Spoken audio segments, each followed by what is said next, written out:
নমস্কার বন্ধুরা, অনিফার্স world YouTube চ্যানেলে আপনাদেরকে স্বাগত। হঠাৎ করে অন্নপূর্ণা যোজনার স্ট্যাটাস দেখা বন্ধ করে দেওয়া হয়েছে। আমরা গতকাল পর্যন্ত ফর্ম ডাউনলোড করে যার যেমন স্ট্যাটাস সেটা দেখেছি। কারো সাবমিটেড, কারো এনকোয়ারি প্রসেসড, কারো এনকোয়ারি রিভার্টেড অথবা অ্যাকসেপ্টেড। আর সমস্যাটা শুরু হয়েছে ঠিক এখান থেকেই। ওয়েবসাইটের প্রবলেমের কারণে মুহূর্তে মুহূর্তে আবেদনের স্ট্যাটাস চেঞ্জ হয়। মানে যার স্ট্যাটাস একটু আগে অ্যাকসেপ্টেড ছিল সেটা হঠাৎ করে চেঞ্জ হয়ে সাবমিটেড দেখাতে শুরু করে বা নতুন ফর্ম ওপেন হয়ে যায়। এই সমস্যাটা এড়ানোর জন্য অবশেষে অ্যাপ্লিকেশন ফর্ম ডাউনলোড অপশানটাকেই ওয়েবসাইট থেকে তুলে দেওয়া হলো। বিডিও অফিসে গিয়ে মানুষ প্রতিনিয়ত অভিযোগ আনছেন যে আমি 6 তারিখে ফর্মটা ফিল আপ করেছি, এখনও সাবমিটেড দেখাচ্ছে কেন।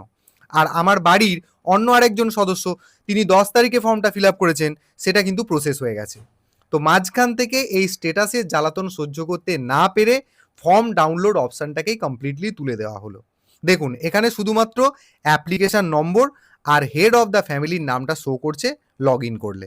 মানে এই যে ওকে ডান অথবা ঠিক আছে, এই কথাটা লেখার পাশে অ্যাপ্লিকেশন ফর্ম ডাউনলোড যে অপশানটা ছিল এটা কিন্তু কমপ্লিটলি মিসিং।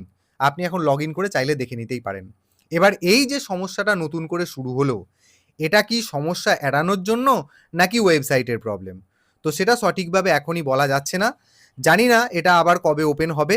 তো হতে পারে 1 জুলাইয়ের পর আবার নতুন করে স্ট্যাটাস দেখা যাবে। তো সেই পর্যন্ত আমাদেরকে অপেক্ষা করতে হবে। আর যদি এর মাঝে এই সমস্ত কিছু ঝামেলা শেষ হয়ে যায়, সেই আপডেট আমি আপনাদের সামনে নিয়ে আসবো।